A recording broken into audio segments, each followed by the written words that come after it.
Guilty last night. All of these things. High fat meal, because fat is harder to digest than carbohydrate and it slows down the emptying of the stomach. Guilty last night. So I induced a little bit of heartburn last night. But most of these factors are factors that are within our control. And of course, we're going to come to Vegas and we're going to misbehave a little bit and eat a large meal late at night. But the problem is when we're doing that over and over again. So most people who are experiencing heartburn are overfilling their stomach.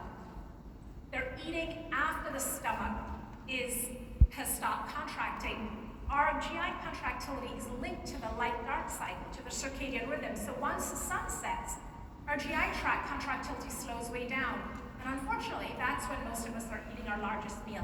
So that means that we're putting a big, large meal into a stomach that is the capacity maybe about this much when it's fully expanded. And as a result, the stomach isn't contracting, the food isn't going down, it's coming back up into our esophagus.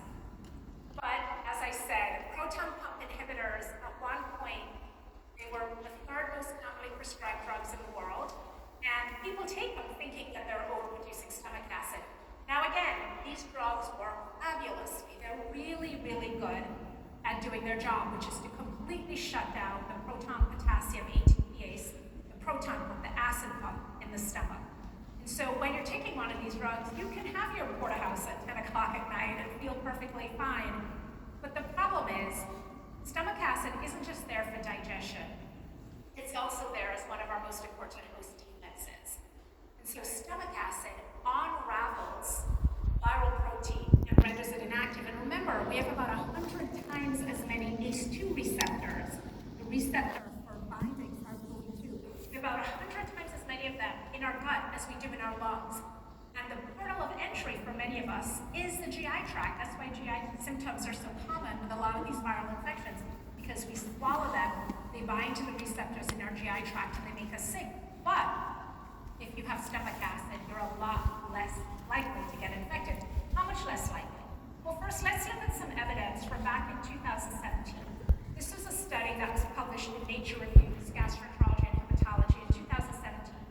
PPI, so again, remember, I'm talking about proton pump inhibitors. So I'm not talking about antacids, I'm not talking about H2 blockers. The complications and risks. And so if you see in the blue, insufficient evidence for causality, but maybe an association. The yellow is low evidence for causality, and the orange is causal relationship. And so what we see is enteric infections. We've known for decades that people who are on PPIs are at higher risk for C. diff, for salmonella, for campylobacter, for foodborne illnesses. When we look at cruise ship outbreaks long before the Diamond Princess, we can predict who is going to get sick when everybody on that ship is exposed to norovirus. We know that extremes of age, the very young, where the microbiome of the immune system is just forming, the very old, where it's waning, people are on immunosuppressive drugs, and people on acid blockers. We've been seeing that for decades. That's not new. But what was new was this study, another one that stopped me in my tracks. This study came out summer 2020.